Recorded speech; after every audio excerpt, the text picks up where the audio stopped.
Welcome to the I Hate Critics Movie Review Podcast. I'm professional film critic Sean Patrick. Hi, Jeff. Hola. You can find us, of course, on all the various different social media sites, the Face Twit and the whatnot and the Who's Its. Just go there and search the I Hate Critics. And of course, if you go to our Facebook page, you can send messages to Jeff about his art. Yeah, please do. And we'll work something out. Good. And then, yeah. Uh, Sorry, I'm a little yeah. over-shalamated right now. Oh, it happens. It happens. I'm sure he is too. After walking out of the Oscars early, apparently. Oh. You haven't heard about this? No, I didn't hear about that.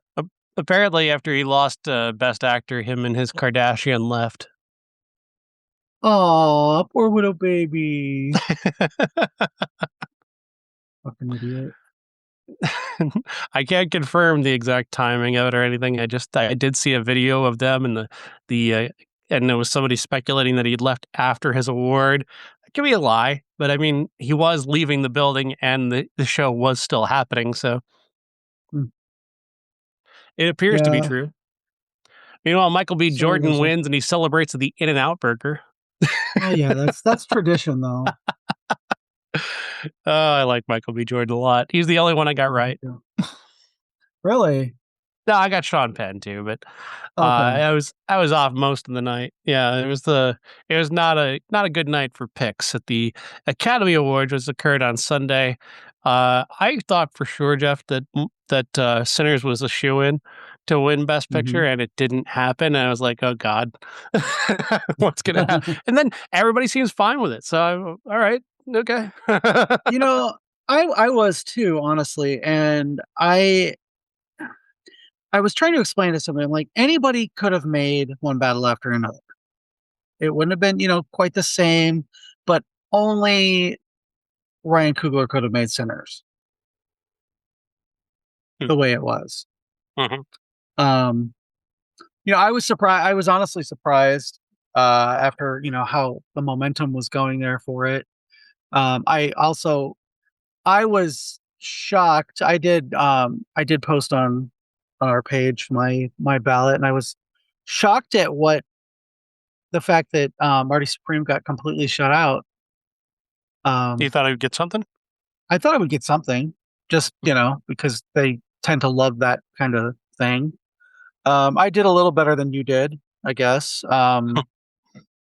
with my picks, but yeah, I missed Best Director, Best Picture. I did get Best Actress and Best Actor, Best Supporting Actress. My those are my picks, not who I necessarily thought was going to win. Yeah. I did pick that One Battle After Another would get Best Adapted Screenplay, although I wanted it to be Hamnet. Best Original Screenplay I got right with Sinners. I missed all the ones I didn't see, like the shorts and the documentaries and stuff.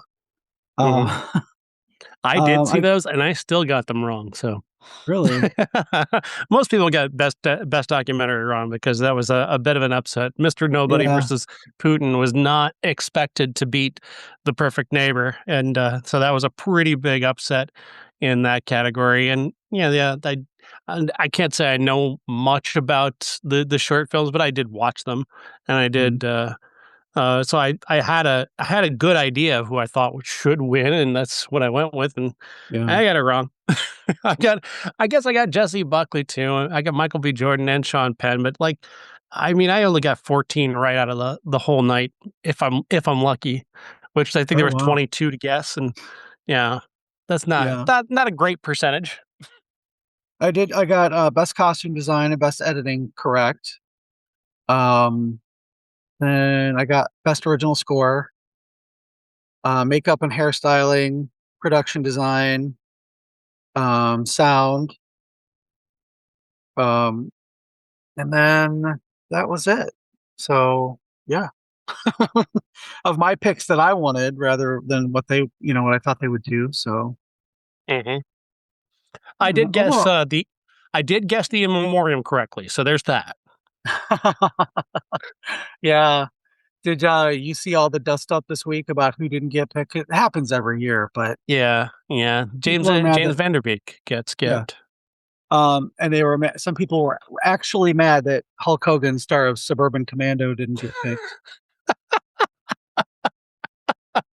Um, Wow. yeah. Bruce Valanche posted about that, like some of the people who didn't get picked, and he said that he was not surprised that, but he was happy that Bridget Bardot didn't get picked. And people were mad at him about that. And he was like, "Look, I wasn't the Nazi; she was." We mad at Yeah. her, but people love Mhm. Nazis nowadays, apparently. So, Well, and then um, you add in that, like James Vanderbeek's wife is an anti-vaxxer. That might have something to do. Maybe, I don't know. well, also, Not to, not to over speculate, but I've never gotten a definitive answer whether you have to be a member of the academy to be involved. mhm. Um, but that is some of the speculation as to why people like Bud Cort was not um, included, and he may have lapsed from the academy. Eric Dane and Vanderbeek, they were primarily television actors, even though, Vanderbeek had a couple notable film credits. Um, a few other people like Bridget Bardot. I don't think anybody really cared.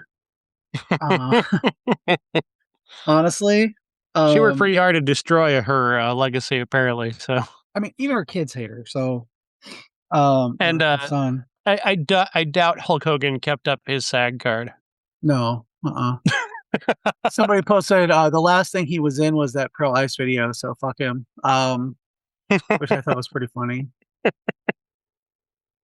Yeah, I the thing about like you're never going to be able to include everybody, Yeah. and that's why they do the for more people that we lost, visit the website, which I think is fine.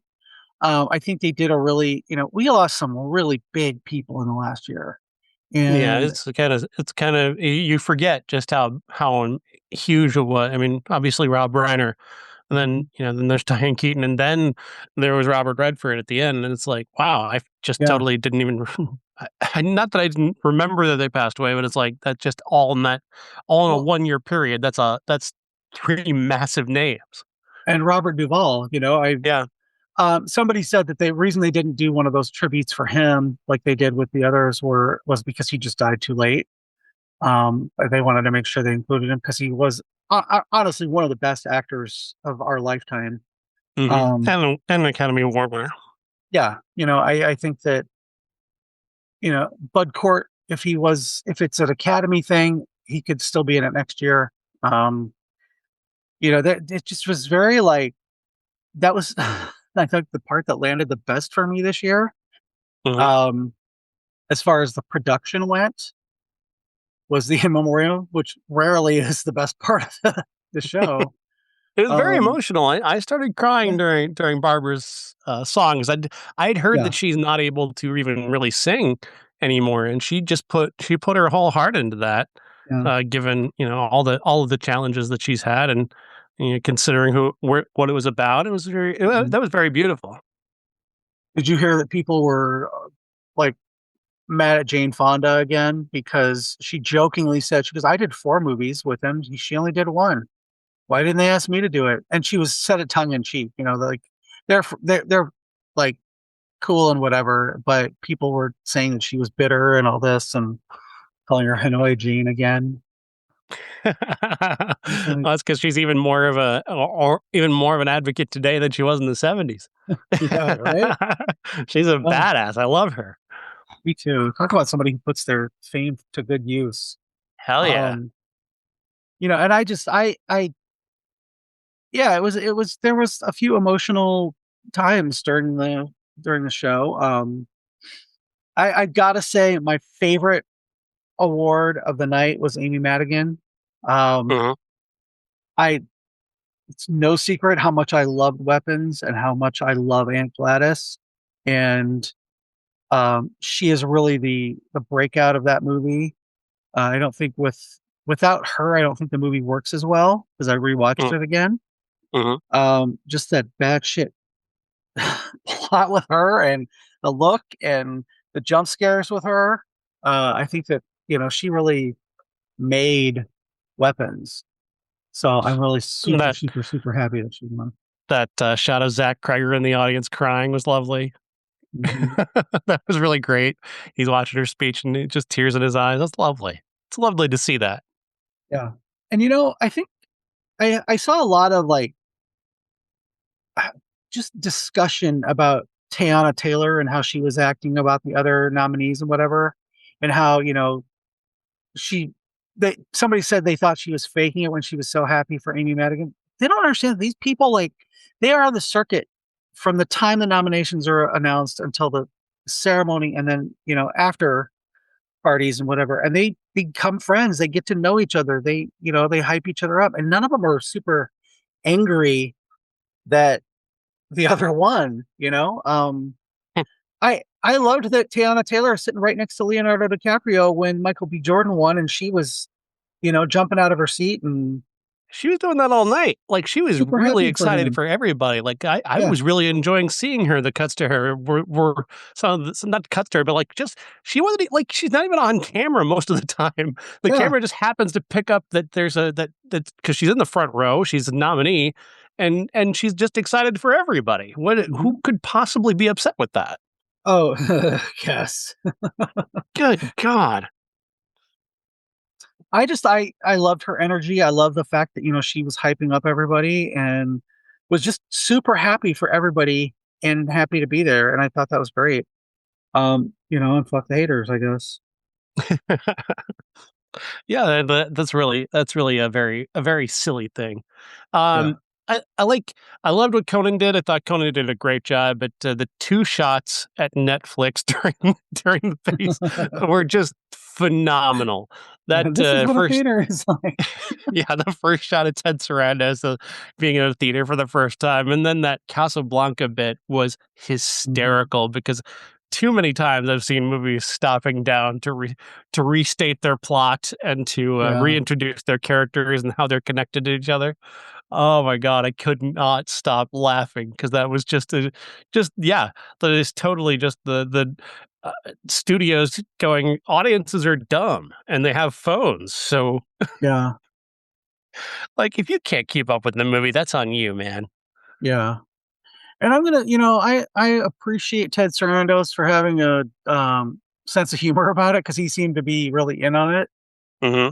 on the joke, and the fact that he's not kind of bending the knee like some of the other studio heads are, I thought was refreshing. So I'm glad he has a sense of humor about the fact that he's ruined movies.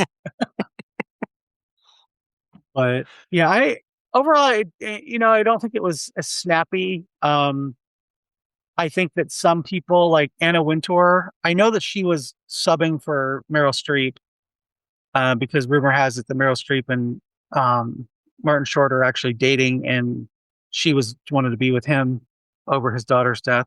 Um, that's the rumor. I don't know if it's true or not, but allegedly she was supposed to be in Anna Wintour's spot, and she filled in at the last minute. Um, and a lot of people weren't sure if she was in on the joke or if she just really didn't know who Anne Hathaway was when she called her Emily. I was like, no, I think she's smart enough to be in on the joke. I don't think she's, Oh, you know, she also chose a name of somebody else in the movie, so I'm assuming she yeah, got the joke. yeah, that's yeah. So there were very few things that I really loved about it this year. Mostly the winners. I liked Kieran Culkin's little dig at Sean Penn. Um, that was pretty funny. And only it's like one of those things that only he could probably get away with, because he's just got that kind of sense of humor, and his Succession character that seemed pretty on brand um, for him. But Yeah, apparently Sean Penn is back in Ukraine right now. He's been flying back and forth to Ukraine regularly to take supplies and to support the Ukrainian people, which is quite it's quite admirable. And that's certainly far more important to be doing than going to the Oscars. So I get it. I don't blame him at all for not being there. No. In the end, it doesn't matter. It's the Oscars, This is for people who love the movies, and it's a good distraction from the shit show that we are living in right now. And like he said in the show, he said, this encompasses dozens of countries around the world, and that it's an effort, it's a worldwide effort to do something that means so much to so many people. And that's what it's all about. Well, even while we're bombing and killing in the name of a king, it's that's kind of why we're all watching. So yeah, I mean, overall I was fairly happy that with the winners. I was surprised by a couple. Like, I really once Ryan Coogler got best screenplay, I was pretty sure he was not going to get best director. So I was of the other mind that I guess that I just thought that 16 nominations meant something.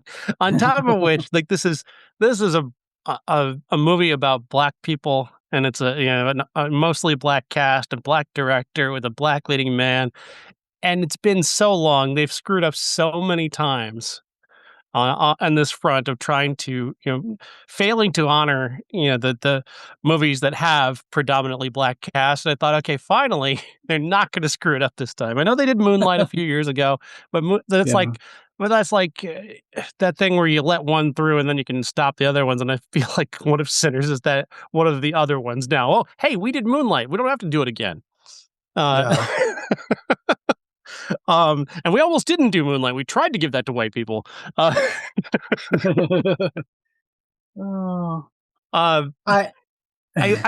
felt like a layup to me to finally, this is the year to do this. You've given it 16 nominations. Like, this is the year to do this. And I guess I didn't take into account how many times that Paul Thomas Anderson hasn't won in the past, which was a lot. Yeah. And certainly they love to make you earn it in Hollywood, and this seems to be one of those make you earn it Oscars. I keep doing that and diminishing One Battle After Another, and I love One Battle After Another. I think it's a great movie. We talked very lovingly of that film when it came up on the show, and I do love that movie. It was in my top 10. It was in my top 5 for fuck's sake. I just don't.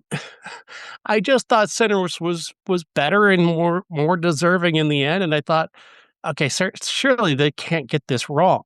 And then I feel like they got it wrong, although I guess I'm alone. I've not seen any blowback online about Best Picture. So, I mean, that's fine with me because it's a great movie. I'm just saying, I thought this would be the moment for that. Yeah. I was really, I didn't even watch the speech. I was at my sister's house and it was snowing, and I was like, I saw it, I'm like, yep, and I'm out of here. Not that, it wasn't a good movie. It was a good movie. It was a movie that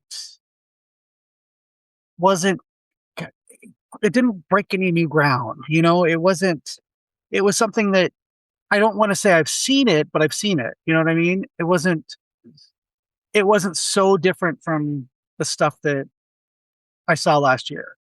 That's why Sinners and Weapons were my favorite, because I just thought they were so different from what we get. Yeah, I didn't, when One Battle won, I was disappointed and a little surprised, more disappointed, but just based on the Academy's track record. But I know they got Michael B. Jordan completely 100% correct. Nobody deserved it more than he did. And if they'd given it to little Timpani Chardashian or whatever, I would have been really, really pissed. So It was really also refreshing to see Mikey Madison not screeching her way through something. Oh my God. Let her go, dude. Oh, that was just for you. There were complaints about the sound, which yeah, they didn't seem like the sound team was doing a very good job, especially during the musical moments. Oh. Like when you had Barbara doing her best to sing, and they've not got her mic'd properly, and then you've got the obviously Sinners didn't sound quite right, the song performance. And I don't think it Yeah. was them. I think it was just the sound mix was bad. And K-pop Demon Hunter is the same way, which Mhm. another one I got wrong. But what are you gonna do? Yeah. Because Well, them cutting how off. that beats the Sinners song, I don't know. I don't know how that happens, but I guess give Netflix something. I guess. Yeah, and them cutting off the well, I didn't get his name. Them cutting him off in the middle of his speech really pissed me off I mean, because he. just you gotta just elect one speaker and have them do all the talking. I just Yeah, it was just like he got up there and then they lowered his microphone on him. I was like, wow, that's shitty. So He was also the third person of a 3-person group that was doing a speech. I don't yeah. have that much sympathy. I want everybody to just get up on stage, say thank you, and walk away if they could. It's less cringy that way. Well, I don't have to hear about somebody thanking their team. yeah. When they give Adrian Brody like a full solid like 6 minutes, and then they can't give somebody 30 seconds, I'm just like, go fuck yourselves. I'm fine with the third guy from the best short film getting cut off. Oh, I think the world will continue Yes, yes. without those words. Um, yeah, overall, it was a good show. I really would struggle to try and find anything that I would be upset about. I'm not upset Sinners lost. Like I said, I loved One Oh, Battle After Another. That was great. It's just I thought Sinners for sure was going to win, so I picked it everywhere. And then it didn't. What did he get, 4 out of 16? Which is just yeah. stunning. That's a stunner. That's a bit of a shock. I did love that they got best cinematography. They did get that one Mhm. right, and the first woman to win the cinematography Oscar is just on top of that being a Black woman is just pretty incredible. But again, it's also like a spotlight on just how bad their track record has been. Yeah. Not the cinematographers, but Hollywood in general, and just Yeah. making any type of diverse hiring decisions. Did you see when Ryan Coogler went up and grabbed her son so he could be close and she could Yeah, see that him? was That was cute. so cute. I like that. I'm also a little upset though that best song did not go to Megan for this woman's work. It's that's still number one in our hearts, Jeff. I mean, best comedic moment of 2025, hands down. I told somebody that hadn't seen it, I'm like, you got to watch it. You got to watch it all the way through, and you got to watch her song because she sings in it. And she's like, she sings in it. She comes back the next day to work. She goes, "Oh my fucking god!" She sings Kate Bush in that song or in that movie. I was like, "Yep." Oh my god! Oh, I can just still hear the opening note, and that just sent me. Like, yeah, that opening note just sent me. oh, so perfect. It's still hilarious today. Yeah.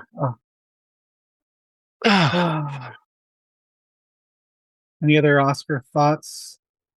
um, mm, like I said, there wasn't really any big um controversies in my eyes. I don't, people are always going to try and find something to complain about.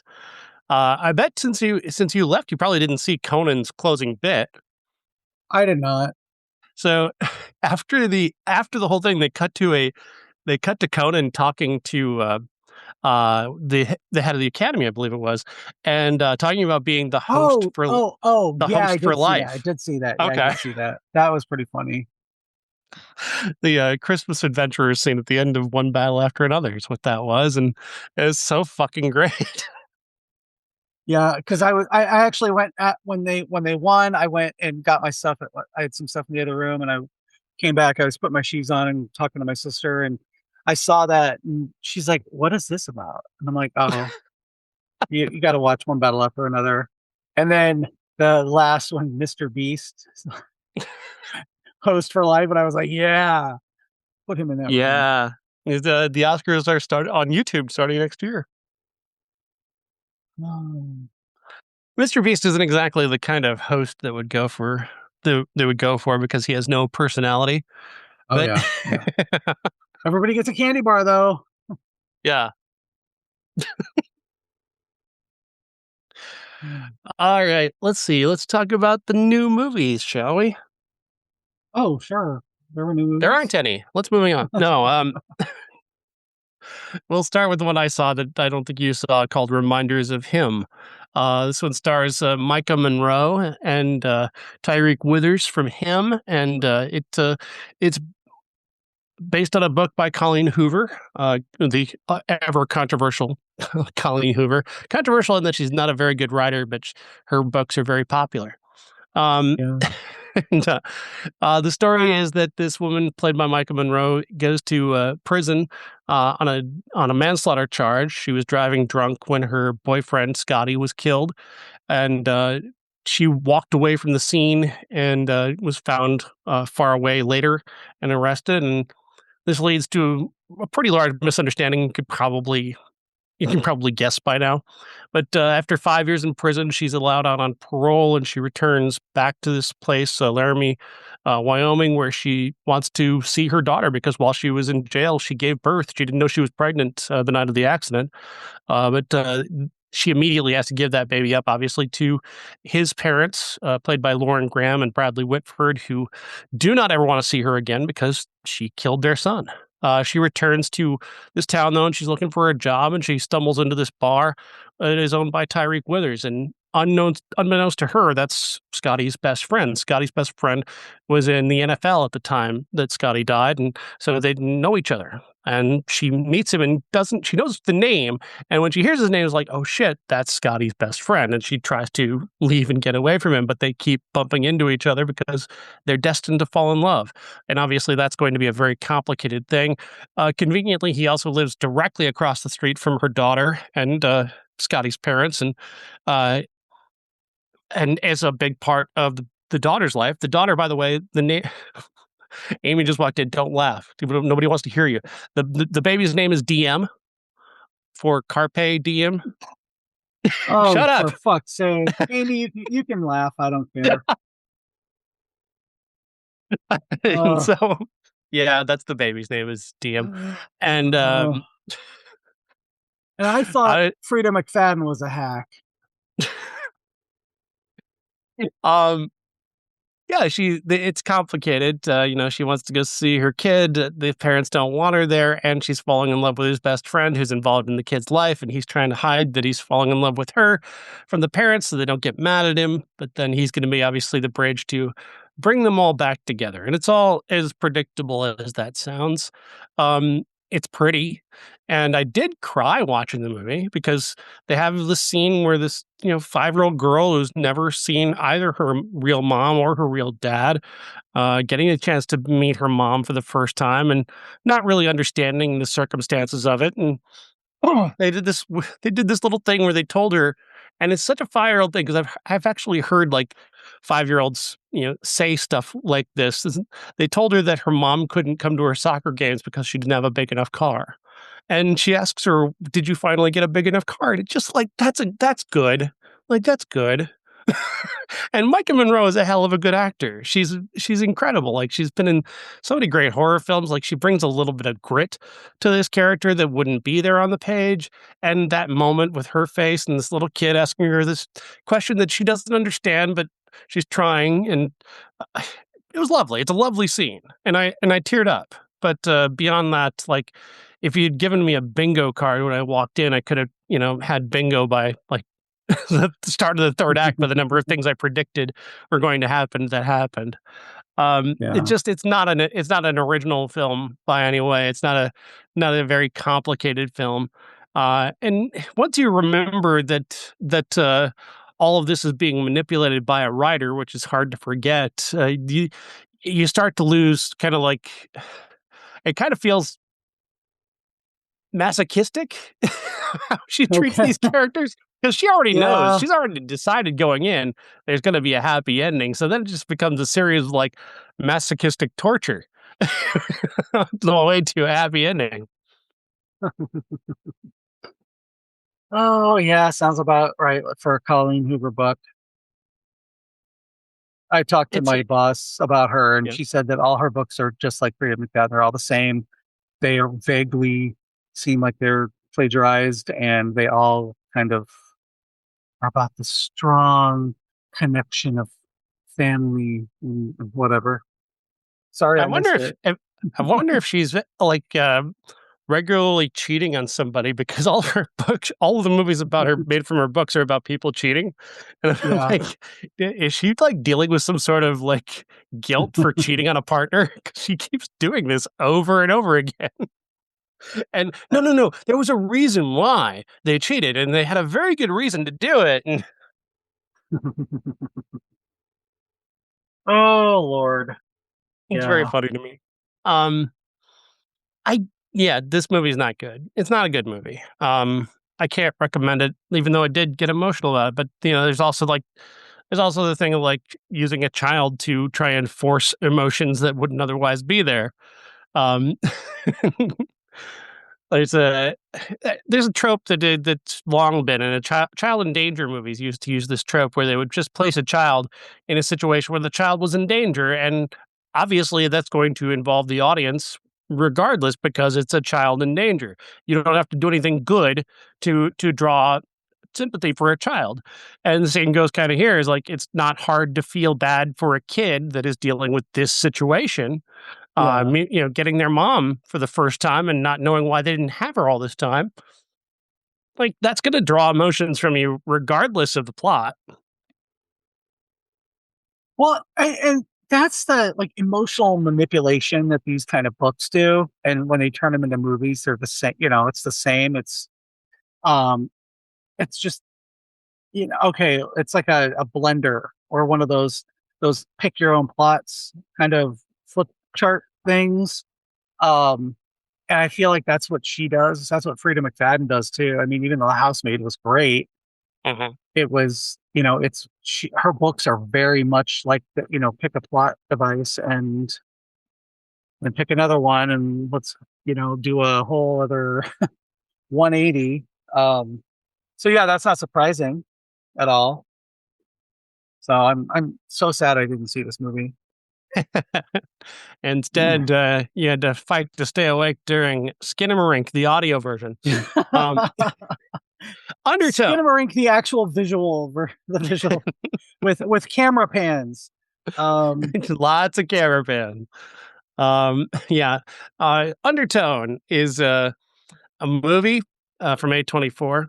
And it stars a woman who's the co-host of a supernatural podcast. She's moved back to her, kind of moved back to her childhood home where her mother is because her mother is dying, and she's taking care of her, and she's waiting for her death rattle to take place. Because that's an audio thing, and we're going to have that audio of the death rattle. It's an important part of the movie, I guess. Yeah. Um, then she's also listening to these 10 recordings of things that have happened and been sent to her and her podcast co-host, who's not there. He lives in England. She lives in America. So they have to get up at 3:00 in the morning and to record the podcast, I guess, on his time. And the funniest part for that to me is they keep recording it 5 minutes at a time. And I'm like, really? Do Right. podcasters actually record their podcast 5 minutes at a time at 3:00 in the morning? That was a plot device that I was like, first of all, my friend Toby just moved to Valencia, Spain, along with why does everybody go to Valencia, Spain? Anyway, but they've been doing a podcast for almost as long as we have, and or Hugh and Bob have, I guess. I've only sporadically been on it that long, but he's the one who gets up at 3:00 in the morning so they can record, but they do, two shows at a time. plus an after show for their Monday show. It's like you're not just doing 5 minutes. If you were like, hey, let's do 5 minutes at a time, I'd be like, you know what, Sean, go fuck yourself. It's for the next couple weeks. I still have to get up at 4 a.m, so not to podcast. I know it's nitpicky because we're podcasters and we just do our show in one shot with no preparation whatsoever. Oh, you don't? And yeah, it just doesn't like it's just a nitpick from people who've been doing podcasts to think you're getting up every day at 3 a.m. just to record 5 minutes ago. All right, we'll pick it up tomorrow. Especially when where they're like they keep mentioning, okay, let's get back into character. Mm-hmm. Yeah. It's like, how do you maintain a vibe doing this 5 minutes at a time? You don't maintain a vibe. As someone who has done 2 or 3 different podcasts over the course of my adult life, you don't just get into character. You're just you. That's the whole point of a podcast. Mm-hmm. I don't think Joe Rogan is any different than he is on his show. I think he's just as dim-witted wherever he is.